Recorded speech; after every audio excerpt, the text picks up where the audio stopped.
Good morning class. तो हम पढ़ चुके थे काफ़ी कुछ। आज की क्लास में हम स्टडी करेंगे अबाउट एप्लीकेशन ऑफ पेस्टिसाइड्स, कि हम कैसे उन पेस्टिसाइड को की एप्लीकेशन कर सकते हैं। तो इसके काफ़ी वेज होते हैं ऐसे तो एप्लीकेशन करने के, बट उसमें से जो सबसे ज़्यादा पॉपुलर है that is knapsack sprayer. Knapsack sprayer होता है जिसके अंदर क्या होता है, एक टैंक होता है, टैंक के साथ एक पाइप अटैच होती है और उसके आगे क्या लगा होता है, स्प्रेयर लगा होता है। ठीक है, तो इसको हम बोलते हैं नैपसैक स्प्रेयर। तो इसके एडवांटेज और डिसएडवांटेज की बात करें अगर केमिकल पेस्ट कंट्रोल की, तो इसका सबसे एडवांटेज मेन तो ये है कि इफेक्टिव बहुत होता है, ये इंस्टेंट रिजल्ट देता है। ठीक है, इसकी टाइमली लेस और फ्लेक्सिबिलिटी काफ़ी सही होती है। ठीक है, नेक्स्ट अगर बात करें क्वालिटी क्वांटिटी की बात, तो वहाँ पे इजीली वहाँ पे क्या करता है, प्राइस प्रोड्यूस करता है।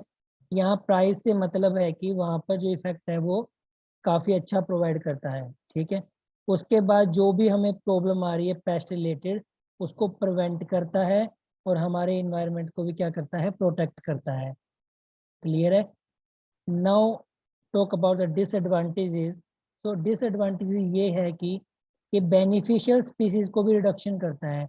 लाइक क्या है, मैंने मान लो कोई पेंडिमेथिलीन है, मैंने पेंडी का स्प्रे कर दिया या एजिल का स्प्रे कर दिया या पेटिला क्लोर का स्प्रे कर दिया मैंने। ठीक है, तो ये जो मैंने नाम लिया ना अभी, ये हर्बिसाइड्स है।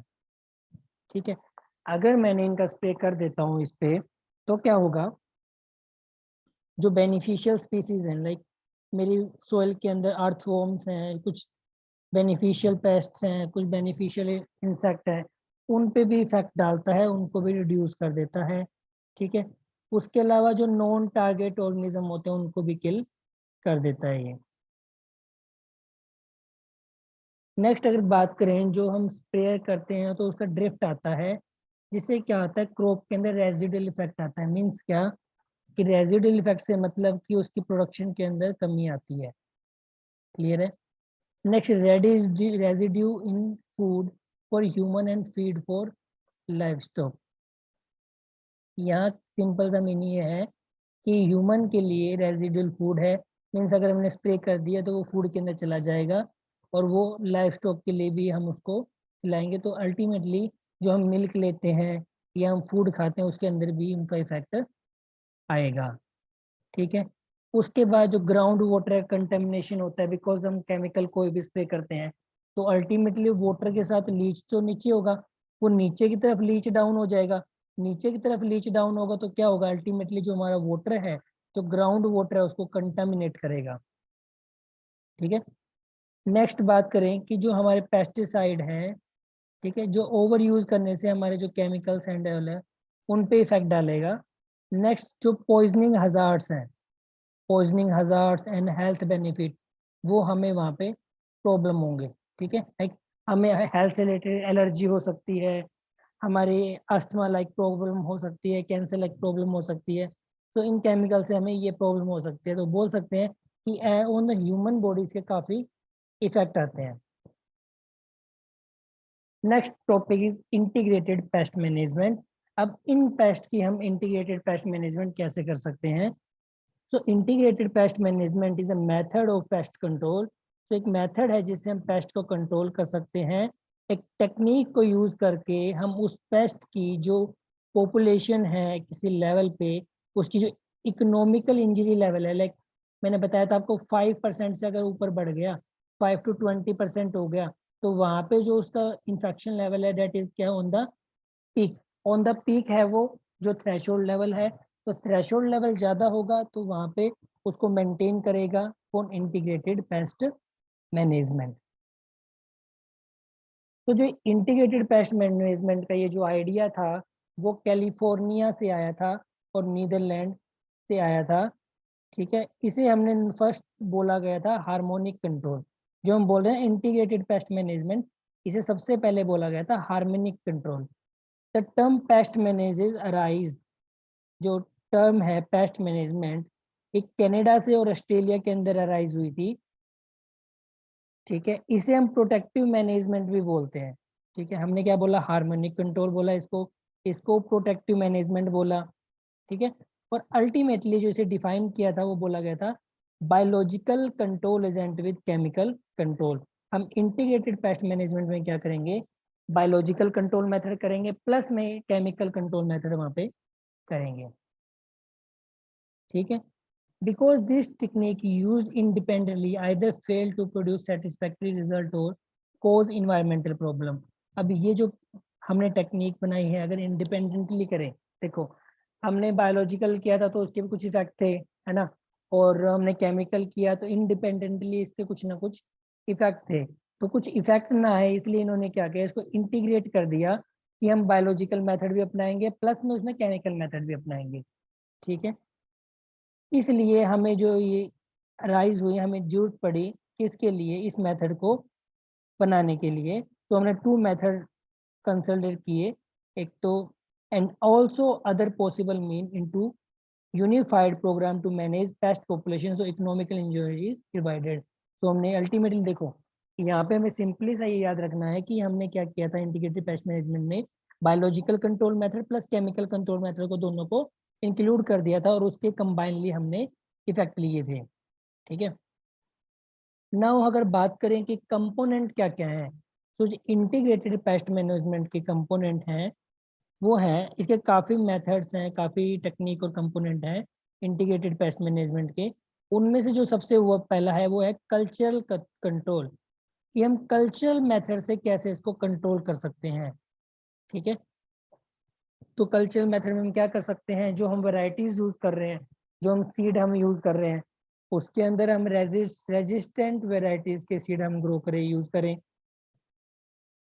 ठीक है, दूसरा हम क्या करें, moderated to low level resistance और केमिकल बायो कंट्रोल, हम बायो कंट्रोल एजेंट वहाँ पे डालें। लाइक मेरे अगर कोई मैंने लाइक थ्रिप्स है, मेरे एक फील्ड के अंदर थ्रिप्स है, ठीक है, तो उसके लिए अगर मैं वहाँ पे लेडी बर्ड बीटल को इंट्रोड्यूस कर देता हूँ तो वो क्या करेगा, थ्रिप्स को वो खा जाएगा। ठीक है, तो हमारा मेथड मेथड क्या था, बायोलॉजिकल कंट्रोल मेथड था, तो हमने वो भी कर दिया। दूसरा हम कल्चर मेथड में क्या कर सकते हैं, लाइक हम क्रॉप की रोटेशन कर देंगे, क्रॉप की रोटेशन कर देंगे, या फिर हमारी जो सोइल है उसको सैनिटाइज कर देंगे। तो सैनिटाइज करने से आपको पता है क्या होगा, कि वहाँ पे जो पेस्ट हैं, जो बैक्टीरिया हैं, जो हार्मफुल पेस्ट हैं, वो वहाँ पे कंट्रोल हो जाएंगे, उसकी पॉपुलेशन क्या हो जाएगी, कंट्रोल हो जाएगी, है ना। क्रॉप प्रोटेक्शन से क्या होगा, लाइक मैंने कॉटन क्रॉप लगाई है, तो कॉटन क्रॉप लगाने के बाद क्या हुआ हुआ उससे रिलेटेड जो इंसेक्ट वगैरह है वो क्या रहेंगे, वहाँ पे आ जाएंगे। ठीक है, नेक्स्ट अगर हम सेम क्रॉप लगाएंगे तो वो अटैक ज़्यादा करेंगे, उसका चांस है कि वही सेम उस पर ज़्यादा अटैक करेंगे। इसलिए हम क्या करें कि अगर मैंने इस बार कॉटन लगाई है, नेक्स्ट टर्म में मैं क्या करूँ, वीट करूँ, तो उसके बाद मुझे राइस या कुछ और लगाना चाहिए। ठीक है, तो जिससे अगर जो वहाँ पेस्ट आए हैं, जो वहाँ पे पेस्ट का अटैक है, वो उस क्रॉप पे इफेक्ट ना दिखाए। Okay, next mechanical control. तो जो मैकेनिकल कंट्रोल मेथड है उसके अंदर हम स्क्रीन और बैरियर का यूज करेंगे नर्सरी स्टेज पे, और क्रॉप को हम लाइट ट्रैप से यूज कर लेंगे, या फिर एग लेइंग एडल्ट जो है वहाँ पे उसको हम इंट्रोड्यूस करेंगे। ठीक है, कुछ हम बैरियर लगा देंगे, कुछ लाइट ट्रैप लगा देंगे, कुछ स्टिकी ट्रैप लगा देंगे, जिससे क्या होगा, वहाँ पे जो इंसेक्ट है उस पर चिपक जाएंगे, और इंसेक्ट अगर वहाँ चिपक जाएंगे या उसके रिगार्डिंग लाइट से इफेक्ट होगा तो वो वहाँ से इफेक्टिव कंट्रोल देंगे उनकी पॉपुलेशन की रिगार्डिंग। ठीक है, next is biological control. So biological control आपको पता है कि हम यहाँ पे नेचुरल इन एनिमीज को इंट्रोड्यूस कर देंगे। लाइक मैंने आपको बताया कि थ्रिप्स के अगेंस्ट लेडी बर्ड बीटल क्या करती है, उनको ईट अप कर जाती है, वो उसका नेचुरल एनिमी होता है। ठीक है, अब emphasis is given to protection and augmentation of indigenous natural enemies and recolonization of those that have been wiped out due to the indiscriminate use of insecticide। अब क्या होगा, जो हम इंसेक्टिसाइड्स यूज कर रहे हैं, है ना, तो एनिमीज क्या करेंगे, जो हमने वहाँ पे इंसेक्टिसाइड वगैरह यूज करना है उसको हमें यूज करने की जरूरत ही नहीं पड़ेगी, वो ऑलरेडी खुद ही उसे खा जाएगा। ठीक है, नेक्स्ट इज केमिकल कंट्रोल। तो मिनिमल यूज ऑफ इंसेक्टिसाइड, हम केमिकल का तो यूज करेंगे इंटीग्रेटेड पेस्ट मैनेजमेंट में, पर बायोलॉजिकल के साथ करेंगे, सो उसके जो डोज हम डालेंगे वो काफी कम कर देंगे वहाँ पे। ठीक है, सो यहाँ पे rule of the thumb is not to use insecticide unless absolute necessary. तो हमने इंसेक्टिसाइड का यूज तब तक नहीं करना है जब तक हमें जरूरत ना पड़े, कि जब ऐसा हो गया कि मुझे जरूर अब यूज करना ही पड़ेगा, कि और कोई इलाज नहीं है, तभी हमें वहाँ यूज करना है, नहीं तो वहाँ पे यूज नहीं करना। ठीक है, तो उसके बाद हमारा आता है रेगुलेटरी मेथड। सो रेगुलेटरी मेथड में क्या होगा, plant and animal quarantine by the government and collective eradication and suppression large area help in providing long lasting management. International effect to suppress noxious pests like locust have proved fruitful. तो इस case में क्या करेंगे, उसको regulate करने के लिए, plant और एनिमल को रेगुलेट करने के लिए हम जो स्कीम्स हैं, जो गवर्नमेंट ने सजेस्ट दिए हैं मेथड, जो कलेक्टिव इरेडिकेशन मेथड वहाँ पे हमें दिए हैं, उससे हम लॉन्ग लास्टिंग उसको यूज करेंगे। लाइक अगर मैं ट्राइकोडर्मा को, एक एग्जांपल मैं आपको बताता हूँ, ये बायोलॉजिकल कंट्रोल मेथड है, ये क्या करेगा, हाँ बेनिफिशियल पेस्ट को वहाँ पे इंक्रीज कर देगा। ठीक है, तो माइक्रो ऑर्गेनिज्म को वहाँ इंक्रीज कर देगा, जिससे क्या होगा, जिससे ये होगा अगर इसको लंबे टाइम तक यूज करेंगे तो वहाँ पे वो रेगुलेट हो जाएगा, तो वहाँ पे जो प्रॉब्लम आती है वो प्रॉब्लम नहीं आएगी। ठीक है, सो यहाँ तक तो हमारा ये हो गया कुछ मेथड इंटीग्रेटेड पेस्ट मैनेजमेंट के कंपोनेंट। नेक्स्ट इसके अंदर हम पढ़ेंगे, it is a most of the cases chemical biological and varietal resistance combined to manage population of pesticide. कुछ केसेस के अंदर हम क्या करते हैं, कुछ केसेस में हम ये करेंगे कि हम वहाँ पे केमिकल बायोलॉजिकल और रेजिस्टेंस मेथड तीनों यूज करेंगे। वहाँ पे जो हमने कंपोनेंट पढ़े हैं ना, कंपोनेंट लाइक मैंने कल्चर मेथड पढ़ लिया, chemical method, biological method, resistance method, ये जो मेथड पढ़े हैं हम क्या करेंगे, इन सभी को वहाँ पे साथ में यूज करेंगे। लाइक मैंने वहाँ पे केमिकल मेथड भी यूज करा है, मैंने वहाँ बायोलॉजिकल मेथड भी यूज किया है, साथ में मैंने वहाँ पे किया है रेजिस्टेंस वेराइटी भी लगाई है। ठीक है, तो जिससे अल्टीमेटली हमारा पेस्ट स्पीसीज को कंट्रोल हो जाएगा, हमें उसको प्लांट पे हमारे इफेक्ट नहीं आएगा। ठीक है, अब role of biological control method क्या है आईपीएम में, बायोलॉजिकल कंट्रोल मेथड का रोल क्या है इंटीग्रेटेड पेस्ट मैनेजमेंट में। तो एक सबसे पहली बात ये तो सेफ है, दूसरा इकोनॉमिकल है, तीसरा ये बायो कंट्रोल है ना। तो ये क्या करेगा, अगर मान लो बायोलॉजिकल है, सेफ है, एक तो हमारी बॉडी पर कोई इफेक्ट नहीं आएगा, दूसरा इकोनॉमिकल है, हमारी मनी रिलेटेड प्रॉब्लम को भी सोल्व करेगा। ठीक है, तीसरा ये बायो कंट्रोल है, तो जिससे फसल जो है, फसल के अंदर कोई भी टॉक्सिक इफेक्ट नहीं आएगा। ठीक, तो ये इसके अंदर इसका इफेक्ट है।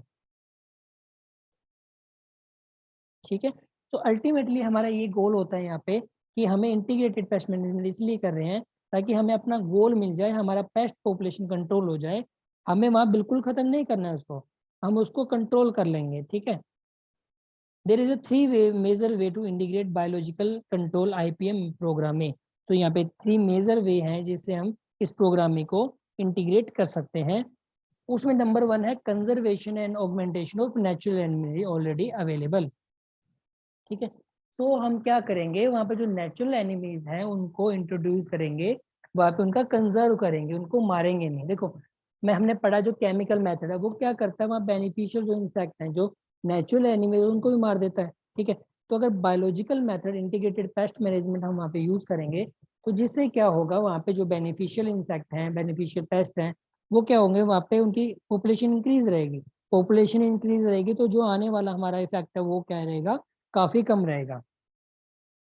ठीक है, next importation and colonization of exotic natural enemy. तो जो नेचुरल एक्सोटिक नेचुरल बाहर के जो कुछ एनिमीज है उनको भी इंट्रोड्यूस किया जाए। फिर हम क्या कर सकते हैं, मास कल्चर करेंगे, उनका मास कल्चर कर सकते हैं। लाइक मुझे बीटल की जरूरत है तो पहले ही मैं उसका कल्चर कर लूँ, इनकेस मेरे फील्ड में अगर बीटल नहीं है तो मैं उसको इंट्रोड्यूस करवा दूंगा वहाँ पे। ओके, मैं बीटल की बात कर रहा हूँ, लेडी बर्ड बीटल, एक छोटा सा इंसेक्ट होता है जो रेड कलर का, ठीक है, जिसके ऊपर रेड कलर का होता है और वो पंख होते हैं उसके ऊपर रेड कलर के, और उसपे ब्लैक कलर के डॉट होते हैं, उसे हम बोलते हैं लेडी बर्ड बीटल। ठीक है, सो फर्स्ट पॉइंट हमारा है कंजर्वेशन। सो हम क्या करेंगे, जो सिलेक्टिव इंसेक्टिसाइड्स हैं, लाइक जो एनिमीज हैं, ठीक है, लाइक एक नीम एजार्डिक्टा इंडिका, जो नीम है उसका वो भी एज ए इंसेक्टिसाइड यूज किया जाता है। तो वहाँ पे हम उसको यूज करेंगे, जिससे एक तो उसके प्लांट की पॉपुलेशन सही रहेगी, उसका जो क्रॉप है, क्रॉप के अंदर जो फ्लावरिंग है वो प्रॉपरली रहेगी। ठीक है, जिससे अल्टीमेटली हमारा जो क्रॉप का क्या हो जाएगा, मैनेजमेंट हो जाएगा। उसके बाद हम कुछ कल्चर प्रैक्टिसेस करेंगे क्रॉप के अंदर, जो बेनिफिशियल हो हमारे नेचुरल एनिमीज के लिए। नेक्स्ट इसके अंदर पॉइंट आएगा इंटरक्रॉपिंग ऑफ सेलेक्टिव क्रॉप। हम कुछ क्रॉप की इंटरक्रॉपिंग कर देंगे, ठीक है, for parasitic activity. Integration of moderately resistance crop variety और natural currently popular component of pest management. So जो integration of moderately resistance crop varieties हैं, अगर हम रेजिस्टेंस क्रॉप वैरायटीज को इंट्रोड्यूस करेंगे तो वो क्या है, करंटली पॉपुलर कंपोनेंट है इंटीग्रेटेड पेस्ट मैनेजमेंट का, कि हमने पहले ही ऐसी क्रॉप ऐसे ही सीड से हमने सोइंग कर दी है, जिससे क्या होगा, जो आने वाले इंसेक्ट पेस्ट की पॉपुलेशन है वो कम होगी। क्लियर है यहाँ तक? नेक्स्ट बात आती है रोल ऑफ इंसेक्टिसाइड और इन इंटीग्रेटेड पेस्ट मैनेजमेंट। सो इंसेक्टिसाइड का क्या रोल है? अब तक तो हमने बायोलॉजिकल कंट्रोल मेथड की बात कर रहे थे, कंजर्वेशनल मेथड की बात कर रहे थे। सो अब इंसेक्टिसाइड का क्या मेथड है? तो जब वो इंसेक्ट उस पॉपुलेशन के अंदर, अब देखो हद से ज्यादा कोई भी चीज आती है तो हमें अल्टीमेट लास्ट स्टेप उठाना ही पड़ता है। तो जब वहां पे बहुत ज्यादा प्रॉब्लम आ जाएगी तब हमने वहां पे इंसेक्टिसाइड वहां पे हमने डालना है, ताकि उसका इमीडिएट कंट्रोल हो जाए, ठीक है। बट अगर हमने ज्यादा मेजोरिटी में इंसेक्टिसाइड डाला तो उसका क्या इफेक्ट आएगा, टॉक्सिक इफेक्ट आएगा हमारी क्रॉप पे, ठीक है। Next, great need for integrated pest management is develop selective or even specific insecticide which will have negligible effect on non-target species। हमने ऐसे इंसेक्टिसाइड यूज करने हैं जो हमारे वहाँ पे एनिमीज हैं उनको ना मारे, ठीक है, जो नेचुरल एनिमीज हैं उनके लिए उनको ना मारे, और एक इफेक्टिव कंट्रोल दे, उसका नेग्लेक्सिबल इफेक्ट है। लाइक अगर किसी डोज 200 ml है तो हम उसे इतना अप्लाई करें वहां पे जिससे उसकी नेग्लेक्सिबल इफेक्ट ना आए, ठीक है। Next, modification of doses, time of application, formulation of material can be utilize increase selectively of chemical. अब देखो क्या होगा, मॉडिफिकेशन अगर हम डोजेज की करेंगे, टाइम ऑफ एप्लीकेशन प्रॉपर्ली करेंगे, तो उससे अल्टीमेटली क्या होगा, इंक्रीज होगा केमिकल्स का सिलेक्टिवली, ठीक है। नेक्स्ट अगर बात करें हम successful use of pesticide of might related bright future of selectively, तो हम माइट को हम इंट्रोड्यूस कर देंगे, ठीक है, जिससे क्या होगा, हमारा जो वहाँ पे प्रॉब्लम आ रही है जितनी भी सिलेक्टिवली, उसके सिलेक्टिवली हम कुछ माइट को इंट्रोड्यूस कर देंगे वहाँ पे, ठीक है। नेक्स्ट हम फेरामोन्स को वहाँ डालेंगे, हॉर्मोन्स को डालेंगे, रिपेलेंट डालेंगे, एडिफिडेंट डालेंगे, स्टीरलेंट डालेंगे, ठीक है। देखो सिंपली सी बात है, अगर जू है, अगर थ्रिप्स है, तो अगर हमने वहाँ पे स्टीरलेंट डाल दिए तो क्या होगा, वो स्टीराइल हो जाएगी, वो अंडे नहीं दे पाएगी। अंडे नहीं दे पाएगी तो अल्टीमेटली क्या होगा, अंडे ही नहीं दे पाएगी कोई चीज़, तो वो अल्टीमेटली ग्रोथ ही नहीं होगी, ठीक है। या तो हम स्टीरलेंट डाल दें या रिपेलेंट डाल दें, हम कुछ ऐसे केमिकल डाल दें कि वो वहां पे बैठे उससे पहले ही रिपेल हो जाए, है ना। कुछ हॉर्मोन्स डाल दें या कुछ फेरोमोन डाल दें कि हमने ऐसे इंसेक्ट डाल दिए जो उसको दूर भगाए, या फिर एंटीफिडेंट डाल दें। अब फेरोमोन्स क्या है, लाइक बर्ड बीटल है, ठीक है, तो मैंने ऐसा वहां पे फेरोमोन डाल दिया जिससे वो अट्रैक्ट हो तो वो वहां पे आ जाएंगे, तो उनको वैसे ही खा जाएंगे, आ जाएंगे तो, ठीक है ना। अब मेन बात क्या आती है, इस सब के लिए हमने ये सब क्या किया, फेरोमोन्स डाला, ठीक है, तो वो क्या करेगा, मेल जो पॉपुलेशन है, ठीक है, वो क्या करेगा, उसको कंट्रोल कर लेगा, जो वहाँ पे मेल पॉपुलेशन है। अगर मेल पॉपुलेशन वहाँ कंट्रोल होगी तो फीमेल वहाँ पे अंडे ही नहीं दे पाएगी, ठीक है, वहाँ पे उसको रिप्रोडक्शन नहीं होगा, रिप्रोडक्शन नहीं होता, अंडे नहीं दे पाएगी, सिंपल सी बात है, ठीक है। नेक्स्ट, एक मेडिटेरियन फ्रूट फ्लाई आती है, उसको कंट्रोल करने के लिए प्रोकीडा आइसलैंड में एक एग्जाम्पल किया था, ठीक है, वो है, उसके बारे में बोला गया है कि एक एग्जाम्पल है control of Mediterranean fruit fly के लिए, कौन सा, सीरेटिटिस कैपिटा ऑन प्रोकिडा आइसलैंड, ठीक है, एक एग्जाम्पल है जिससे उन्होंने कंट्रोल किया था, वहाँ पे फेरोमोन डाले गए थे, ठीक है, स्टीरलैंड डाले थे, जिसकी वजह से वहाँ की जो पेस्ट पेस्ट कंट्रोल था वो अच्छे से हो गया, जो वहाँ की पेस्ट की डेंसिटी थी, मास अपॉन वॉल्यूम, वो क्या था, बहुत ज्यादा कंट्रोल हो गया था, ठीक है। लास्ट इसके अंदर पॉइंट है role of varietal resistance in integrated pest management. तो वैराइटल रेजिस्टेंस जो है उसका क्या रोल है वहाँ पे, तो use of resistance varieties less utilize concept, हमने रेजिस्टेंस की बात कर रहे हैं अब, कि जो हमने रेजिस्टेंस वैरायटी यूज करी है, ये लेस यूटिलाइज कंसेप्ट है, कि बहुत कम यूज किया जाता है कि हम वहाँ पे रेजिस्टेंस वैरायटी यूज करें, बिकॉज क्या है, रेजिस्टेंस वैरायटी यूज करेंगे तो वो कॉस्टली होगी, तो फार्मर सबसे पहले ये देखते हैं कि कॉस्ट इफेक्टिव कितना है, तो वो उसी हिसाब से वहाँ पे क्रॉप को ग्रो करता है। A low plant resistance is better since it does not impose too much stress on the pest species to change its behavior and develop biotypes. It also harbor natural enemies at low pest density. A highly resistant crop, on the other hand, wipe out not only the pest species but also the specific natural enemy fauna of the area. तो वहाँ पे क्या करेगा, देखो अगर हमने क्या किया वहाँ पे ऐसी रेजिस्टेंस वैरायटी लगाई है जिससे वहाँ पे जो पोस्ट पेस्ट आना है वो वहाँ पे अटैक ही ना कर सके, तो अल्टीमेटली क्या करेगा वहाँ पे, उसको वाइप आउट कर देगा ना, उसे वहां से खत्म कर देगा। अब हमने लगातार रेजिस्टेंस वैरायटी लगा रहे हैं तो वहां पे क्या होगा, तो वहां पे जो पेस्ट आएंगे वो अल्टीमेटली खत्म हो जाएंगे। क्यों? बिकॉज वहां पे उसके रिगार्डिंग वो क्या है, रेजिस्टेंस है। क्लियर है? सो ये था हमारा regarding component of integrated plant, sorry integrated pest management. Okay class, तो नेक्स्ट हम करेंगे नेक्स्ट क्लास में। तो आज यहीं तक करते हैं। Till then take care, bye.